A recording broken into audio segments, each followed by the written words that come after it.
Hello, today I'm going to give you an example of wet into wet. It's a watercolour technique, but today we're going to do it in black and white using black ink and brushes and water. Um, I'm just going to show you initially how you need to have good quality paper, an A2 sheet, possibly out of your sketchbook, and you fold it over and divide it up into as many A5 sheets as you can get. So you can see I'm just folding it over. That was A3, now I'm down to A4 and folding it again and I'm down to A5. Now I'm only using a pair as an example of the subject matter. So A5 is a fine size, but you can do this on A4 or A3. So I'll keep those separate for the moment. So this is my subject matter. On my table, I have ready to go a couple of cheap flat brushes. These you can get in any art shop and they're about €3 for 4 of them. Loo paper, water, dip pen, black ink, a selection of brushes, a pencil just in case. I want to lay down a quick drawing beforehand.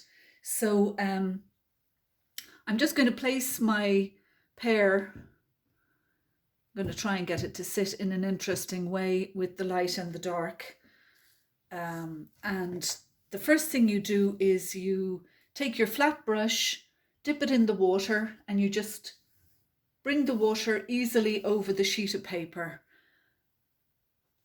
Then you can get one of your sable or watercolor brushes or any brush that you have, and you start to represent it.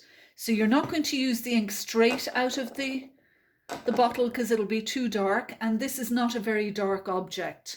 So I'm just going to work on the shading. Obviously the shading and the shadow reveal the form, and that's what I'm trying to do here. So I'm just going for the outline shading and a suggestion of the stalk. And then I'm going to dilute it a little bit more and put in the lighter shadow underneath. If you feel like it's gone too dark or it's not the exact tone that you want, you can just lift it off with a bit of tissue. So I just want to have a very light shadow there because I'm using a photographic lamp behind so that you can see clearly what I'm doing when I'm doing it. Okay, so that's one bit. And then I'm going to get a slightly lighter brush or a dip pen, and I'm going to pull out the darker tones in the stem. I'm still using the paint out of the lid because it's so dark.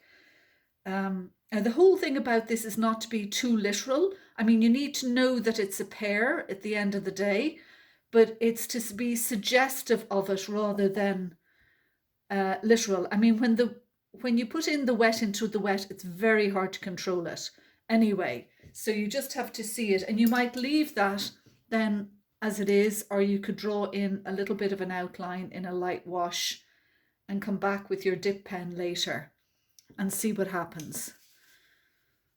Okay, so I'm just going to put this aside for the moment. It's dribbling all over the place. That's okay.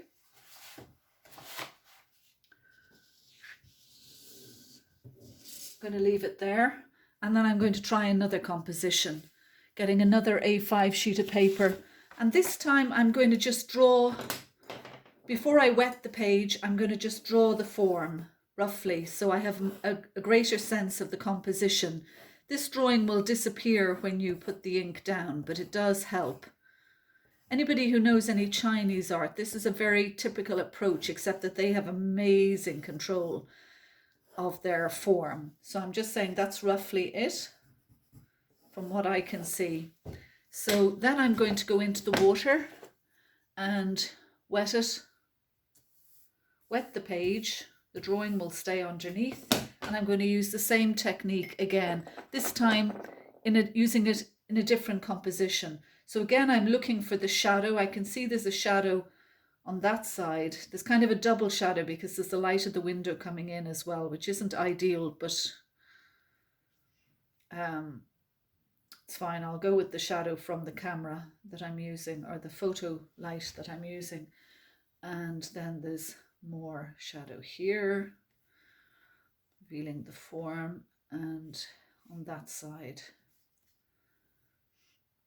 a little bit just underneath there, and then it's much darker here just where this is, and at the end of the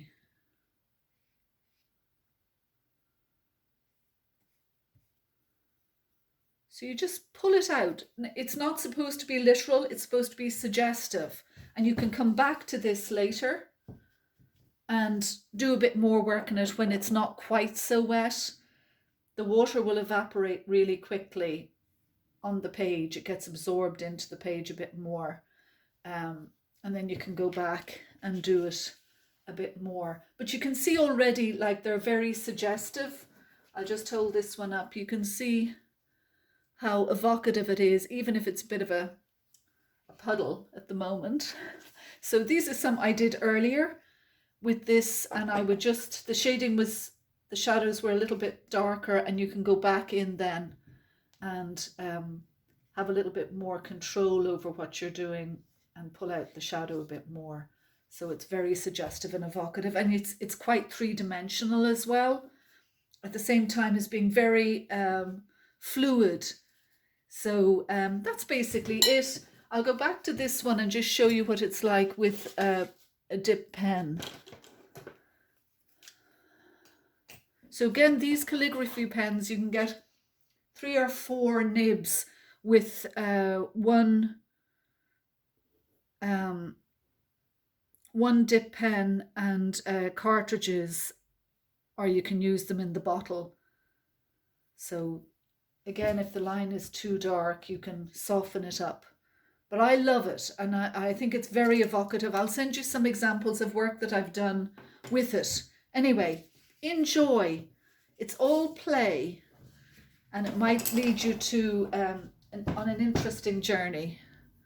All right, see you later. Bye.